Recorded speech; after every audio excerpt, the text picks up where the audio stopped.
요한계시록 강의 24번째 말씀입니다. 제목은 666, 본문은 요한계시록 13장입니다. 여러분, 666이 무엇입니까? 혹시 들어보셨습니까? 666은 요한계시록에서 제일 유명하죠. 요한계시록을 전혀 모르는 사람도 666은 들어본 경우가 많습니다. 아주 오래전에 제가 어렸을 때 있었던 일입니다. 제가 친구들과 함께 어느 놀이공원에 갔는데 그 놀이공원은 입장권을 소위 자유이용권 그런 거를 손등에 도장을 찍어주는 그런 곳이었습니다. 요즘은 이게 그 종이 밴드로 이렇게 많이 하는데 도장을 찍어주는 곳이어서 이제 지불하고 직원이 도장을 찍어주려고 하는데 같이 간 친구가 그러는 겁니다. 이거 손에 뭐 도장 이런 거 받으면 안 된다 그러던데 그거 받으면 지옥 간다 그러던데 그런 얘기를 교회에서 들었다는 겁니다. 그래서 이걸 받아도 되냐 마냐 친구들과 토론이 벌어졌던 적이 있습니다. 그 장면이 지금도 생생하게 기억납니다. 여러분은 666에 대해서 어떻게 들었고 또 어떻게 알고 있습니까? 666은 바코드다. 666은 베리칩이다. 요한계시록에 666을 안 받으면 물건을 사고 팔고 못한다 그러던데 나중에 그 베리칩을 안 받으면 그렇게 되는 거 아닙니까? 미래에는 신용카드 다 없어지고 그 베리칩 안에 내 모든 금융정보, 인적사항, 뭐 건강정보, 또 생체정보들이 다 들어가 있어서 그거 없으면은 내가 물건 사고 팔고도 못하고 생활을 못하는 거 아닙니까? 그런 얘기 들어본 사람 있으시죠? 666 그러면은 또 괜히 찝찝합니다. 666은 악마의 숫자다, 사탄의 숫자다, 지옥의 숫자다 싶어가지고 괜히 찝찝해하는 사람들이 있습니다. 666번 버스 타도 됩니까? 666번지 살아도 됩니까? 내 생일이 2006년 6월 6일인데 괜찮습니까? 어떤 사람 만났는데 핸드폰 번호에 666이 있던데 그 사람 만나도 됩니까? 이렇게 괜히 찝찝해하는 사람들이 있습니다. 도대체 666이 무엇이길래 그런 루머, 그런 미신들이 난무하는 걸까요? 오늘 요한계시록 13장 말씀을 통해서 666이 뭔지 제대로 알고 제대로 정리하실 수 있기를 바랍니다. 지난 시간 요한계시록 12장에서 사탄, 마귀가 용의 모습으로 등장했죠. 그 용은 옛 뱀, 곧 마귀 사탄인데 에덴 동산에서부터 지금까지 인간을 꾀고 교회를 박해하는 자다. 예수님이 오셨을 때 이미 철저하게 패배했고 그러나 아직 교회를 박해하면서 분풀이하고 있다. 그리고 예수님이 다시 오실 때 그는 완전히 멸망당하고 말 것이다 하면서 용이 등장했습니다. 오늘 13장은 그 용에게 권세를 받아서 용의 하수인 노릇을 하는 두 짐승이 등장합니다. 화면을 켜주시기 바랍니다. 자, 요한계시록 13장에는 두 짐승이 등장하는데 1절에서 10절까지 여기는 바다에서 올라온 짐승이에요. 이걸 저는 바다 짐승이라고 하겠습니다. 그리고 두 번째 짐승은 11절에서 18절에 나오는데 땅에서 올라온 짐승이에요. 이걸 저는 땅 짐승이라고 하겠습니다. 여러분 12장에 용이 나왔죠. 그리고 오늘 13장에서 그 용의 하수인인 바다 짐승과 땅 짐승이 나왔죠. 이 세 존재, 용과 바다 짐승과 땅 짐승, 이 세 존재가 요한계시록의 3대 악의 축입니다. 그리고 이 세 존재가 요한계시록 후반부에 심판받게 되고 멸망당한다라고 하는 것이 그 요한계시록 후반부에 주를 이루고 있습니다. 자, 그러면 먼저 1절에서 10절 바다 짐승을 함께 보시겠습니다. 자, 내가 보니 하면서 이제 환상이 또 시작되는 거죠. 바다에서 한 짐승이 나오는데 뿔이 여리고 또 머리가 7이더라는 겁니다. 어디선가 본 듯하지 않습니까? 기억납니까? 지난주에 누구의 모습이요? 용의 모습. 용도 그랬잖아요. 머리가 7이고 뿔이 10이더라. 그런데 이 짐승은 그 뿔에 10왕관이 있더라. 10개의 뿔이 있는데 각 뿔마다 왕관이 있더라는 겁니다. 그리고 머리들에는 신성 모독하는 이름들, 하나님을 모독하는 이름들이 적혀 있더라는 겁니다. 내가 신이다, 내가 하나님이다, 내가 구원자다 라고 하는 그런 하나님을 모독하는 이름들이 적혀 있더랍니다. 자, 여러분 보십시오. 뿔이라고 하는 것은 성경에서 늘 뭘 상징한다고요? 권세를 상징한다. 근데 그 뿔에 왕관까지 다 쓰여져 있으니까 이 짐승은 어떤 자라는 겁니까? 대단한 권세와 통치권과 지배권을 가지고 있는 존재구나 하는 것을 알 수 있죠. 그 생김새는 어떻습니까? 2절에 내가 본 짐승은 표범과 비슷하고 그리고 발은 곰의 발 같더라. 한번 상상해 보십시오. 표범 같은 몸에 곰발바닥, 곰이 있더라. 그리고 그 입은 머리는 사자 같더라. 표범과 곰과 사자의 모습이더라. 머릿속으로 한번 그려보셨습니까? 혹시 이런 모습입니까? 네. 표범이고 발은 곰이고 입은 사자다. 근데 머리가 7이고 뿔이 10개가 있더라. 그리고 각 뿔에 왕관이 있더라. 이겁니다. 자, 여러분, 이 짐승은요 요한계시록에서 처음 나온 짐승이 아닙니다. 본래 어디에 나온 짐승이냐면은 구약성경 다니엘서 7장에 나왔던 짐승입니다. 여러분, 구약 다니엘 7장에 보면 다니엘이 환상을 보는데 3절에 보니까 큰 짐승 넷이 바다에서 나옵니다. 여기서도 바다에서 나왔죠, 그죠? 예. 왜 바다에서 나왔다라고 하느냐면은 여러분, 바다는요 이 고대 성경 시대 사람들에게 어떤 악의 세력, 혼돈 세력의 본산지가 바다예요. 그러니까 거기서 올라온 짐승이라는 겁니다. 자, 첫째 짐승이 나오는데 네 짐승 중에서 첫째 짐승의 모습이 나오는데 어떤 모습이라고요? 사자와 같은데 독수리의 날개가 그 등에 있더라. 그렇게 되어 있습니다. 사자인데 독수리 날개가 있더라. 어떤 모습이냐? 이런 모습입니까? 네. 사자인데 독수리 날개가 있는 이게 첫째 짐승이고요. 그 다음에 둘째 짐승이 나옵니다. 둘째 짐승은 곰 같은데 그 이 사이에 보니까 새 갈빗대가 물려 있더라는 겁니다. 지금 막 갈비를 뜯고 나오는 것 같은, 그래서 지금 막 어떤 먹이를 잡아먹고 나오는 것 같은, 몸은 아주 그 비둔해져 있는 그런 상태로 지금 곰이라는 짐승이 지금 나옵니다. 근데 또 그 곰 옆에서 말하는 자들이 있어가지고 뭐라고 말하느냐? 많은 고기를 먹으라, 이렇게 지금 얘기를 합니다. 많은 짐승들을 먹이를 닥치는 대로 잡아먹어버리는, 삼켜버리는 그런 존재로 두 번째 짐승 곰이 나옵니다. 세 번째 짐승은요, 그 위에 있죠? 표범 같죠. 예. 표범 같은 것이 있는데 그 등에는 새의 날개 4개가 있더라. 그리고 머리는 4시더라. 자, 사자, 곰, 표범이 나왔죠. 네 번째 짐승 보겠습니다. 네 번째 짐승은요 레벨이 다릅니다. 차원이 다릅니다. 보세요. 이 짐승은 무섭고 놀라우며 또 매우 강한 그런 짐승으로 지금 나옵니다. 저 뒤에 시커먼 거 있죠, 그죠? 예. 근데 얼마나 강하든지 무시무시하든지 이 이가 큰 쇠로 돼 있다는 겁니다. 그래서 닥치는 대로 먹고 부서뜨리고 또 그 나머지는 발로 짓밟아 버리는 그런 짐승이 나옵니다. 근데 이 짐승은 전에 모든 짐승과 다르고 또 10뿔이 있더라. 그렇게 돼 있죠. 이게 네 번째 짐승입니다. 자, 그럼 여러분, 이 네 짐승들을 한번 가만히 보십시오. 머리가 모두 몇 개입니까? 이 네 짐승들의 머리를 다 합해 보면 모두 몇 개입니까? 지금 무리한 수학이 아니죠? 몇 개입니까? 7개고 뿔은 몇 개예요? 10개죠. 뿔은 넷째 짐승밖에 없으니까. 그러면 머리가 7이고 뿔이 10개네요. 그죠? 짐승들 잘 보세요. 사자, 곰, 표범 이렇게 돼 있죠. 그리고 머리는 7이고 뿔은 10이더라. 그러고 나서 여러분 다시 요한계시록 13장 보십시오. 이 짐승이 꼭 어때요?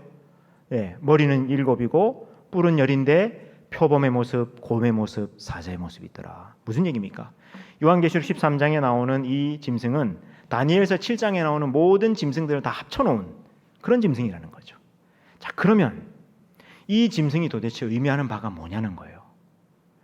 이거는 다니엘서 7장에 아주 상세하고 친절하게 해석이 나와 있습니다. 보세요. 그 네 큰 짐승은 세상에 일어날 네 왕이라는 거예요. 예, 왕들이라는 겁니다. 그리고 23절에 보십시오. 넷째 짐승은 곧 땅의 넷째 나라인데, 나라라는 겁니다. 예. 그러니까 이 네 짐승은 어떤 왕, 그리고 그 왕이 다스리는 나라를 의미하는데, 그 나라가 어떤 나라들이냐? 저 보세요. 다 무시무시한 짐승들, 닥치는 대로 잡아 먹어버리고 그런 폭력이 가득한 그런 그 짐승들 아닙니까? 예. 그래서 거기도 23절에도 나와 있죠. 이 짐승들은 온 천하를 삼키고 밟아 부서뜨릴 것이며, 아까 그 넷째 짐승도 그랬죠. 닥치는 대로 삼켜버리고 부서뜨려버리고 그리고 짓밟아버린다, 그런 표현이 나왔는데 여기도 지금 나와 있죠. 온 천하를 삼켜버리고 밟아 부서뜨릴 그런 나라라는 겁니다. 여러분, 이런 나라가 뭡니까? 이웃 주변 나라들을 닥치는 대로 짓밟아버리고 빼앗아버리고 죽여버리고 차지해버리는, 그래서 자꾸 자기 몸집을 키워가는 이런 나라를 뭐라 그럽니까? 제국이라 그래요. 제국. 그래서 이 다니엘서 7장의 네 짐승은요, 다니엘 시대에서부터 앞으로 오게 될 네 제국을 의미합니다. 바벨론, 메데페르시아, 헬라, 로마 제국, 이 네 개의 제국을 의미합니다. 자, 근데 왜 바다에서 나왔다 그러냐? 물론 저 바다가 어떤 악의 세력, 혼돈 세력의 본산지라는 그런 의미도 있습니다만, 특별히 여러분 그 맨 마지막 로마라고 하는 저 짐승을 보십시오. 여러분, 이 로마는요, 지중해라고 하는 바다를 중심으로, 지중해 이 바다를 끼고 이 로마 제국이 형성되어 있습니다. 그래서 바다에서 올라온 짐승으로 그렇게 묘사가 되어 있는 겁니다. 자, 그럼 보세요. 내가 보니 바다에서 한 짐승이 나왔다 하는 이 짐승, 바다 짐승의 정체가 이제는 드러났죠. 이 바다 짐승의 정체가 뭐라는 겁니까? 바로 제국이라는 겁니다. 제국주의라는 겁니다. 황제라는 겁니다. 그 제국을 다스리는 황제, 이게 바다 짐승의 정체예요. 자, 근데 이 제국에, 이 황제에다가 누가 능력과 보좌와 큰 권세를 주었다고 말합니까? 용이. 용이 누구예요? 사탄이죠. 마귀죠. 이 마귀가 그 제국에게, 그 황제에게 능력과 보좌와 큰 권세를 주었더라. 무슨 얘기냐? 제국 배후에는, 황제 배후에는 누가 있다는 겁니까? 사탄이 있다는 겁니다. 그러니까 닥치는 대로 사람들 죽이고 짓밟고 빼앗고 하는 거 아닙니까? 3절에 보니까 그의 머리 하나가 상하여 죽게 된 것 같더니 그 죽게 되었던 상처가 나음에 온 땅이 놀랍게 여겨 짐승을 따르더라. 아까 머리 7개가 있었는데 그 7개의 머리 중에서 한 머리가 죽게 될 만큼 치명적인 상처를 입었다는 겁니다. 근데 죽었는가 하고 보니까 죽지 않고 도로 살아나더라는 겁니다. 죽을 만큼 치명상을 입었는데 다시 살아났다. 7개의 머리라고 하는 거 보니까 어떤 그 황제 중에 하나가 그런 일을 겪었다, 이렇게 볼 수도 있겠죠. 자, 근데 요한계시록 13장에서는요, 이 머리가 상했는데 그래서 거의 죽을 뻔했는데 되살아났다라고 하는 표현이 아주 자주 강조됩니다. 3절에만 나오는 것이 아니라 12절에도 보세요.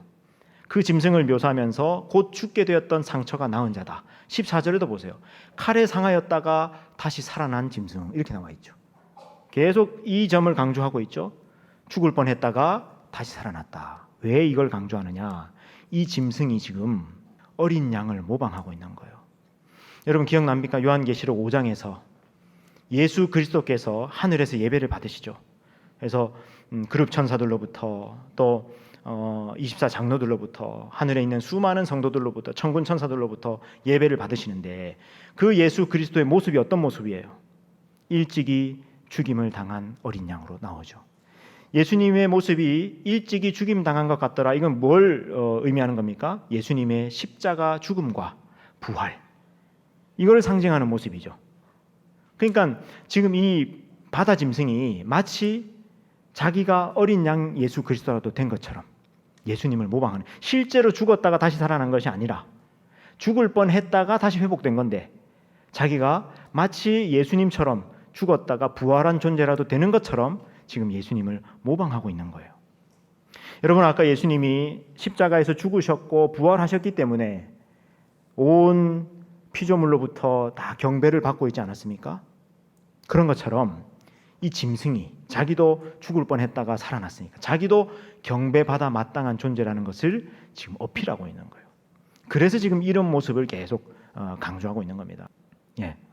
근데 이런 의미도 있고 또 한 가지는요, 여러분 이 짐승의 머리 하나가 죽을 뻔했다가 다시 살아났다, 이게 지금 무슨 의미냐? 어떤 한 인물의 한 사건을, 역사적인 어떤 사건을 지금 담고 있는 그런 표현이기도 한데, 여러분 네로 황제 아시죠? 네로 황제, 희대의 폭군으로 알려져 있는 그 네로 황제. 이 네로 황제가 여러분 왜 유명합니까? 최초의 기독교 박해자죠. 근데 기독교 박해를 하는데 정말 끔찍하게 박해를 합니다. 얼마나 폭군이었든지 적이 많았어요, 네로 주변에는요. 그래서 그 적들에게 막 공격을 당하고 하다가 68년도에, AD 68년도에 이 네로 황제가 칼로 자결합니다. 근데 네로 황제가 그렇게 죽었을 때 그의 죽음을 두고 말이 많았어요. 왜냐하면은 정말 네로가 죽었나? 그의 시신은 확인됐나? 그의 죽음이 확인됐나? 이게 잘 확인이 안 됐던 거예요, 분명하게. 그래가지고 무슨 소문이 생겼냐면은 네로가 죽은 것이 아니다. 그리고 지금 로마의 동쪽에 있는 파르티아라고 하는 나라로 지금 도망을 갔고 거기에서 자기 자신의 세력을 점점 키워가지고 언젠가 파르티아를 등에 업고 다시 로마로 와가지고 자기를 반대하던 자들 다 쓸어버릴 것이다 하는 소문이 돌기 시작한 거예요. 그래서 이게 이른바 뭐냐면 네로의 귀환, 네로의 귀환 그런 전설이 그때부터 이제 생겨나기 시작한 거예요. 그러니까 여기 다시 화면 띄워주십시오. 아까 그 화면. 그러니까 여기 지금 죽을 뻔했는데 되살아났다. 어느 머리 하나가 말입니다. 이 머리 하나가 바로 그 네로의 귀환을 지금 암시하고 있는 거 아니냐. 그렇게 볼 수도 있습니다. 그러니까 중요한 것은 뭐냐면은 이 바다 짐승에서 지금 누가 등장했습니까? 네로 황제가 등장했다라는 사실입니다. 자, 근데 이 짐승이 경배를 받습니다. 여러분, 짐승이 경배를 받을 때 울려 퍼지는 찬양을 한번 보십시오. 노란색으로 된 누가 이 짐승과 같으냐? 누가 능히 이와 더불어 싸우리요? 그렇게 지금 짐승을 찬양합니다. 여러분, 이 표현 매우 익숙한 표현 아닙니까? 우리가 찬양할 때 성경에도 많이 나오죠. 누가 하나님과 같습니까? 누가 주님과 같습니까? 누가 하나님과 싸워 이길 수 있습니까? 이런 표현들이 성경에 찬양으로 많이 나오고 우리도 많이 부르지 않습니까? 그리고 여러분 우리가 자주 부르는 찬양 가운데도 왜 그런 찬양이 있죠. 내 주 같은 분 없네 그 어느 누구도 이런 찬양이 있죠. 그러니까 지금 이 경배 장면은 지금 어떤 장면이냐면 이런 겁니다. 내 짐승 같은 분 없네 하면서 지금 짐승을 찬양하고 경배하고 있는 그런 장면입니다. 자, 여러분 실제로 이 짐승이 아까 짐승이 어떤 존재라고요? 제국이고 그 제국의 제일 정점에 있는 꼭대기에 있는 황제를 의미한다 그랬는데 로마 시대는요 실제로 황제 숭배가 만연했습니다. 기억나십니까? 황제가 주님이시다. 황제가 하나님이시다. 황제가 구원자이시다 하면서 황제 숭배를 하는 겁니다. 황제를 신으로 그렇게 추앙하고 숭배했습니다. 그래서 로마 전역에 이런 황제 신전을 지었습니다. 여기는 에베소에 있는 도미티아누스 황제 신전입니다. 도미티아누스는 요한계시록이 기록될 당시에 있었던 로마 황제입니다. 이런 신전을 지어놓고 자신을 숭배하게 했습니다. 그리고 이거는 에베소에 있는 하드리아누스 황제 신전입니다. 여기 가가지고 황제가 신입니다. 구원자입니다. 고백하면서 황제 신상 앞에서 향을 피우고 하는 이런 종교의식을 이런 경배와 찬양을 실제로 황제에게 했습니다. 자, 그러면 여러분 보세요. 이 장면 다시 보세요. 이 장면 지금 황제가 경배를 받고 짐승이 경배를 받고 있죠. 짐승이 경배를 받는다는 것은 곧 누가 경배를 받는다고 지금 말하고 있습니까? 용에게 경배하며 짐승에게 경배하며 이렇게 돼 있죠. 그러니까 짐승이 경배를 받는다는 것은 곧 용이 경배를 받는다는 것이다. 그 말입니다. 여러분, 이 황제 숭배는요. 로마 제국에 와가지고 갑자기 생겨나는 것이 아닙니다. 에덴 동산에서부터 있었습니다. 이게 무슨 얘기냐? 이게 참 중요한 얘기인데요. 잘 들으세요. 여러분, 황제 숭배가 뭡니까? 황제가 뭡니까? 제국의 황제. 황제가 상징하는 바가 뭡니까? 황제는요. 내가 높아지고 더 가지고 더 세지겠다는 거 아닙니까? 그러기 위해서 사람들을 짓밟고 빼앗고 죽이고 군림하겠다는 거 아닙니까? 그래가지고 피라미드의 정점에 올라가서 이제는 권력을 차지하는 데서 그치지 않고 내 욕망을 끝까지 추구하는 데서 그치지 않고 지금 어디까지 가겠다는 겁니까? 황제 숭배라는 것은 내가 신이 되겠다는 거 아닙니까? 내가 하나님이 되겠다는 거 아닙니까? 이게 황제 숭배입니다. 그런데 여러분, 이 황제 숭배의 유혹은 로마 시대에 와서 생겨난 게 아니라 에덴 동산에서부터 있었다고요. 여러분, 에덴 동산에 누가 등장합니까? 옛 뱀, 아담과 하와에게 옛 뱀, 즉 마귀, 사탄이 나와가지고 뭐라고 유혹합니까? 하와를. 하와야, 저 선악과를 네가 먹고 내 눈이 밝아서 네가 하나님처럼 되라. 이게 에덴 동산에서부터 마귀가 했던 유혹이에요. 네가 하나님이 되라. 네가 신이다. 네가 하나님이다. 그래서 이 짐승 숭배, 황제 숭배의 장면에 누가 등장합니까? 용이 등장하는 용이. 에덴 동산에서부터 있었던 유혹이에요. 황제 숭배의 유혹. 네가 하나님이 되라. 자, 이 짐승이 그래서 용으로부터 이 권세를 받아가지고 이제 어떤 짓을 하느냐 쭉 보십시오. 짐승이 과장되고 신성모독하는 말을 하는 입을 받습니다. 네, 신성모독, 자기가 신이라고, 자기가 하나님이라고, 자기가 구원자라고 하는 그런 하나님을 모독하는 그런 입을 받습니다. 그리고 42달 동안 일할 권세. 여러분 42달 또 나왔네요. 42달 1260일 한때와 두때와 반때, 교회 때, 예수님 초림 때부터 재림 때까지의 기간. 그 기간 동안 이 황제가, 이 제국이 활약하더라는 겁니다. 6절에 짐승이 입을 벌려 하나님을 향하여 비방합니다. 짐승이 하나님을 비방하고 또 그의 장막 곧 하늘에 사는 자들을 비방하더라. 여기 하늘에 사는 자들은 하나님의 백성들, 성도들을 의미하죠. 성도들을 비방합니다. 참소합니다. 하나님을 비방하고 성도들을 비방합니다. 그리고 권세를 받아서 성도들과 싸워 이기게 되고 각 족속과 백성과 방언과 나라를 다스리는 권세를 받으니, 여러분 실제로 로마 제국이 어떻습니까? 각 나라와 족속과 방언과 민족을 실제로 다스리지 않습니까? 근데 성도들과 싸워 이기게 되었다. 이게 지금 무슨 표현이냐면 이런 겁니다. 여러분 로마 제국이 실제로 성도들을 많이 박해해서 감옥에 가두고 죽이고 하지 않습니까? 그걸 의미하는 겁니다. 그렇게 박해하는 것을 의미합니다. 8절 죽임을 당한 어린 양의 생명책에 창세 이후로 이름이 기록되지 못하고 이 땅에 사는 자들은 다 짐승에게 경배하리라.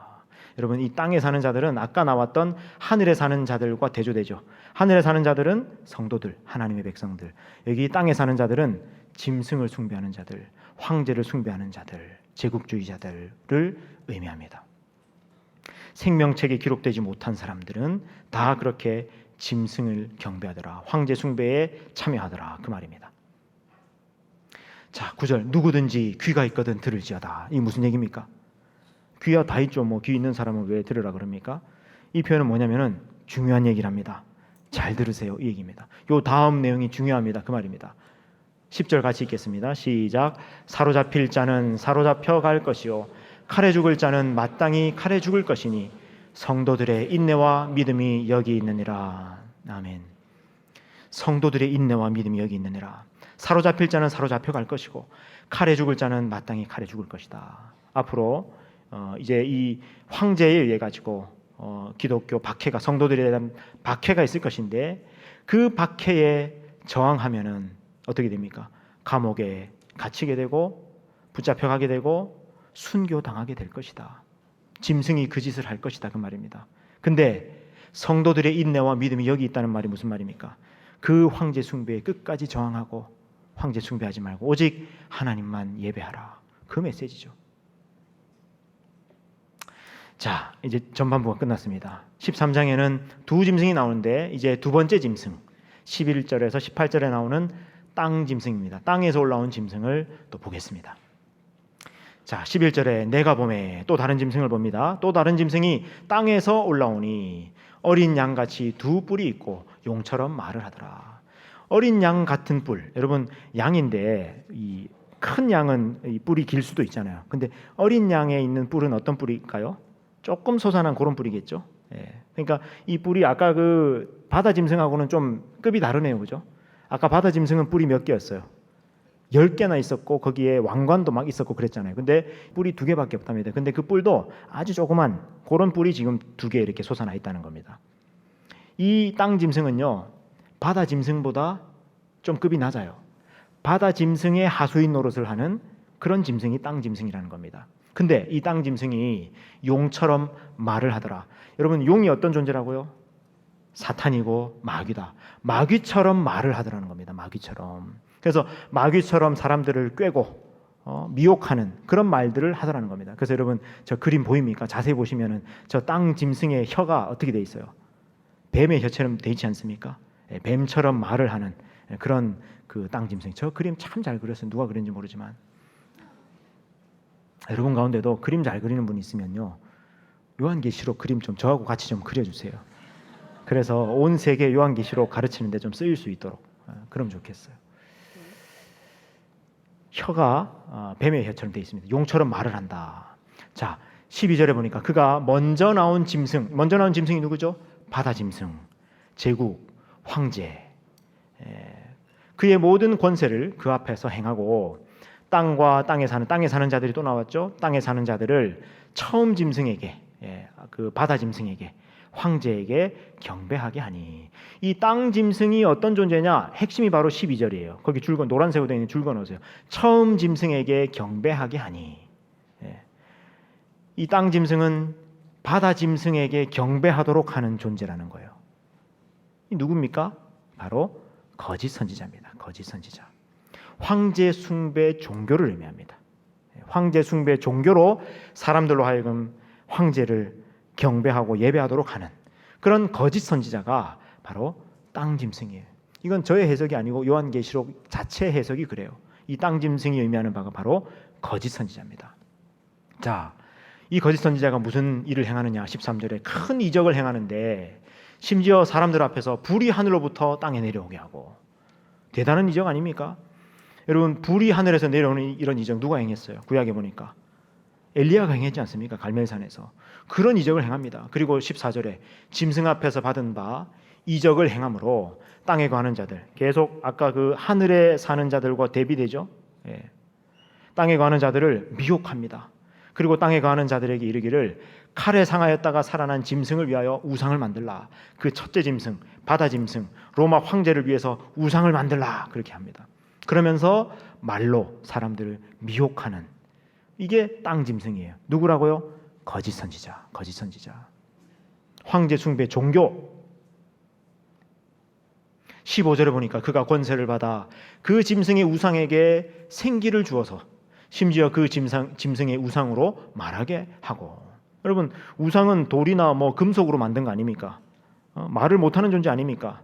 근데 그 성경에 보면은 말도 못하는 그런 우상, 아무것도 아닌 우상, 그렇게 좀 우상을 조롱하는 그런 표현들이 나오거든요.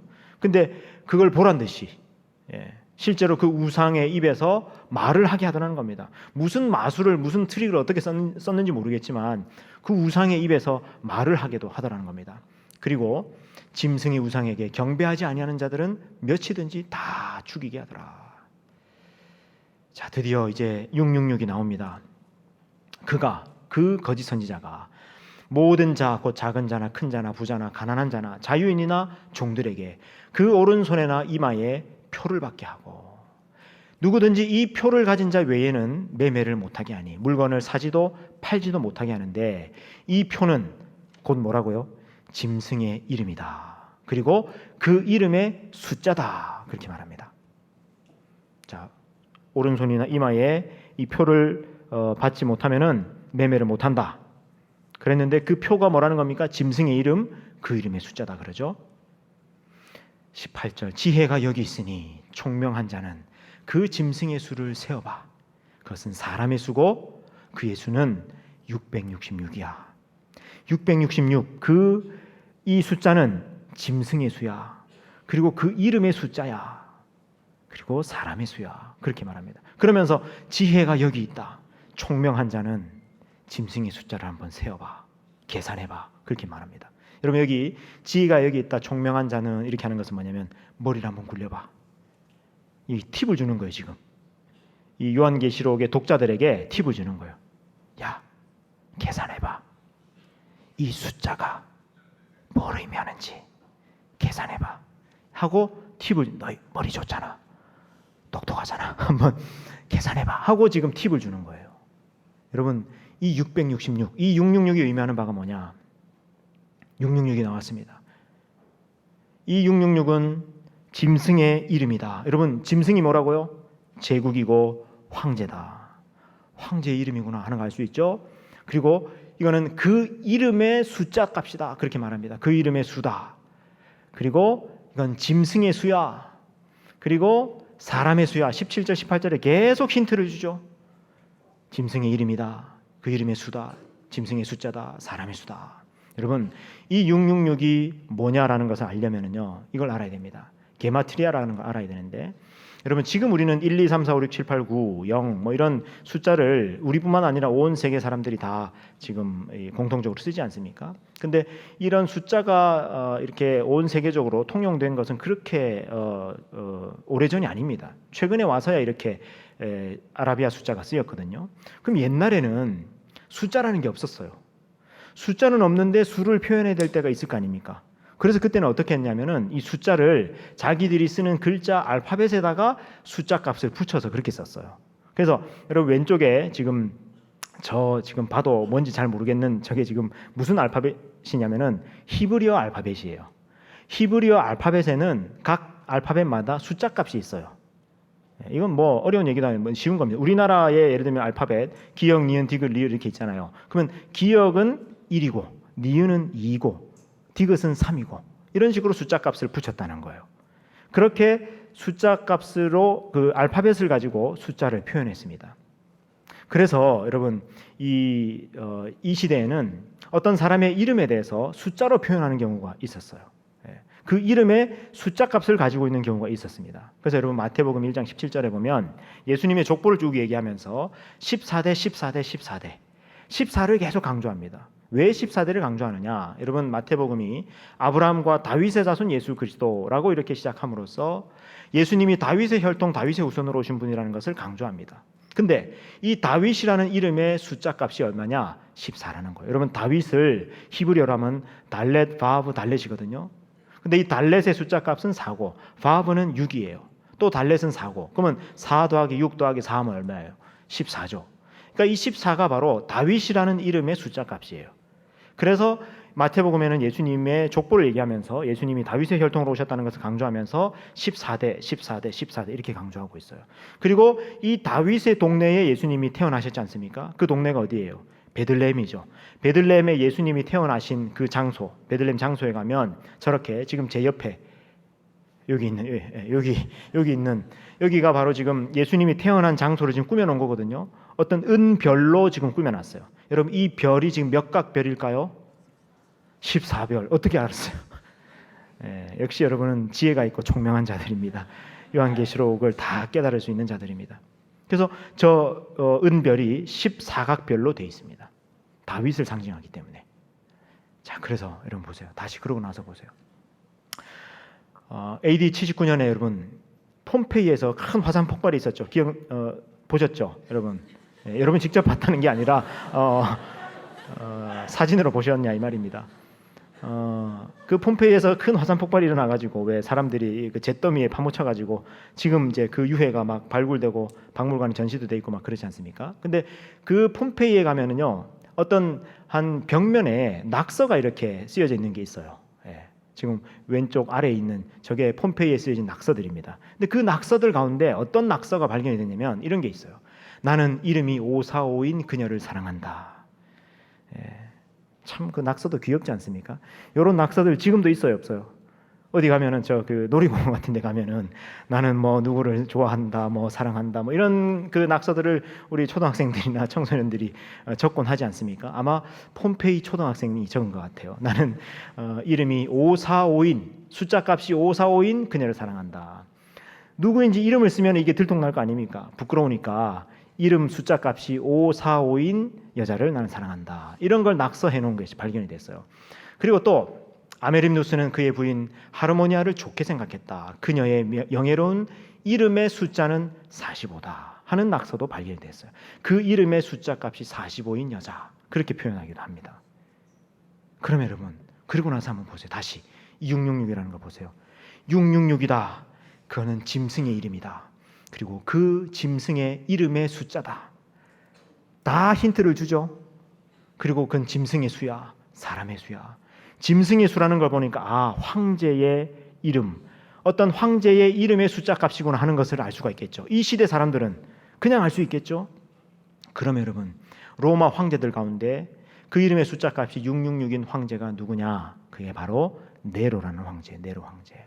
여러분 네로 카이사르, 이 네로 황제의 숫자 값을 여러분 이거를 그리스 글자로 하면은요, 이걸 그 숫자 값이 바로 들통날 거 아닙니까?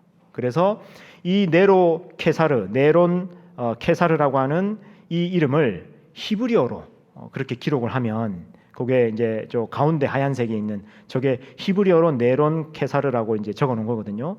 이 네론 케사르의 숫자 값들을 다 더해 보면 이게 666이 되는 거예요. 예. 왜 하필이면 네로일까? 여러분, 네로가 어떤 존재예요? 네로는요, 상징적인 존재예요. 네로는 시대의 폭군이면서 로마 황제들 가운데 기독교를 최초로 박해했던 사람이고요. 그것도 아주 무참하게 끔찍하게 박해했던 사람입니다. 그리고 이 네로 황제에 의해 가지고 누가 순교당해요? 바울과 베드로가 순교해요.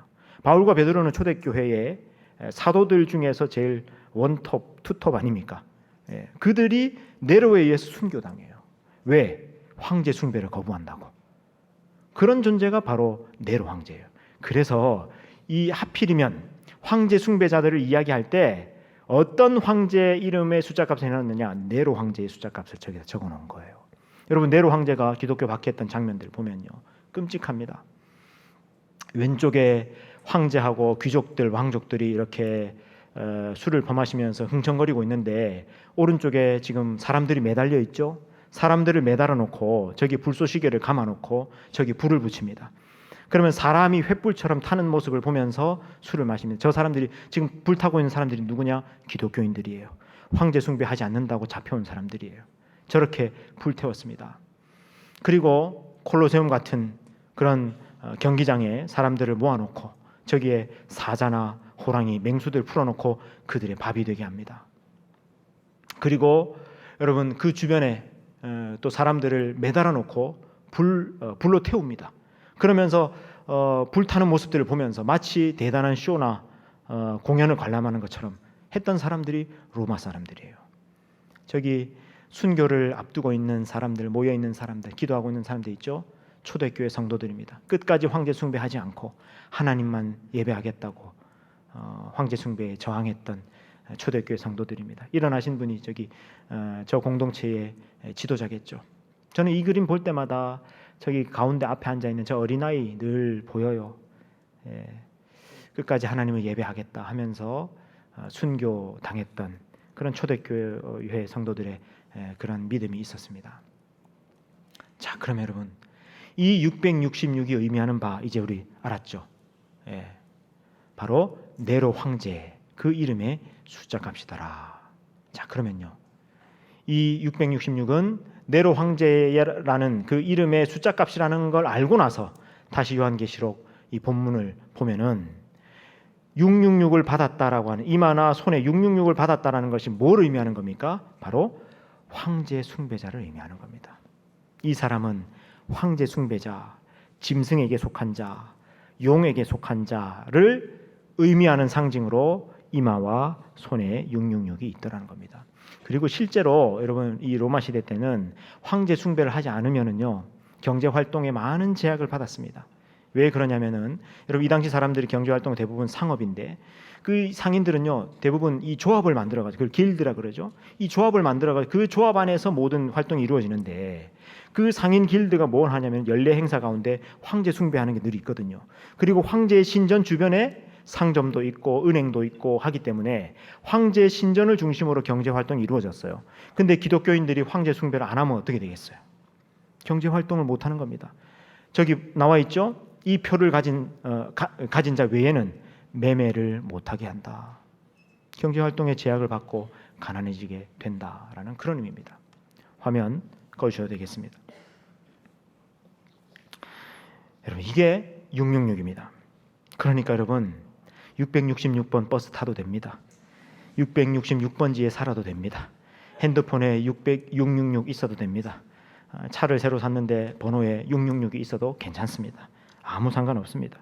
666이라는 숫자 자체에 무슨 악마적인 힘이 깃들어 있거나 하지 않습니다. 666이라는 숫자 이름의 뜻이 뭐라고요? 네로 황제, 황제의 이름. 그러면 666을 받는다는 것의 의미가 뭐라고요? 황제 숭배자, 그런 의미입니다. 그러므로 여러분, 666을 받는다는 것은 바코드나 베리칩하고는 상관이 없습니다. 현재로서는요. 물론 나중에 언젠가 황제 숭배 혹은 우상 숭배를 하면 베리칩을 이식해 준다 하면 그거는 그 시대의 666이 되겠죠. 그럼 그때는 그걸 받으면 안 될 겁니다. 바코드나 뭐 베리칩이나. 근데 지금은요, 이런 바코드니 뭐 베리칩이니 이런 게 우상 숭배와 황제 숭배와 직접 연결이 되지 않습니다. 그렇다면 지금 우리가 666을 받지 않는다는 것은 뭘 의미할까요? 여러분, 아까 666 받는 게 뭘 의미한다고요? 황제 숭배자. 황제가 뭡니까? 더 높아지고 더 가지고 더 세져서 피라미드의 정점에 올라가기 위해서 사람들을 짓밟고 빼앗고 죽이고 차지하는 겁니다. 그러므로 666을 받지 않는다고 하는 것은요, 내가 더 높아지기 위해서, 더 가지기 위해서, 더 세지기 위해서 사람들을 짓밟거나 괴롭히거나 폭력을 행사하지 않는다는 것을 의미합니다. 이 땅에서 황제를 숭배하지 않고, 황제를 예배하지 않고, 하나님을 예배하고 어린 양을 예배하면서 살아가는 삶이 무엇을 의미합니까? 로마 제국에 동조하지 않고 동화되지 않고 하나님 나라 백성으로 살아가는 삶이 무엇을 의미합니까? 내가 살아가는 삶 속에서 이 황제의 논리, 제국의 논리, 힘의 논리를 따르지 않는다는 겁니다. 힘 좀 있다고 그 힘 과시하지 않는 겁니다. 힘 없는 사람을 무시하지 않는 겁니다. 하대하지 않는 겁니다. 괴롭히지 않는 겁니다. 그 사람을 도구화하지 않는 겁니다. 오히려 이렇게 야수적이고 야만적인 세상에서, 짐승 같은 세상에서 그 힘의 논리에 짓밟히고 도태되고 벼랑 끝까지 내몰린 사람들, 그래서 고통당하고 있는 사람들을 살리고 일으켜 세우고 회복하고 구원하는 일을 하면서 살아가는 삶, 이게 하나님 백성의 삶, 하나님을 예배하는 삶, 어린 양을 따르는 사람들의 삶입니다. 사랑하는 여러분, 666 받지 마세요. 황제 숭배하지 마세요. 이 땅에서 살아가지만 하늘을 사는 하나님의 백성 다 되시기를 우리 주님의 이름으로 축원합니다.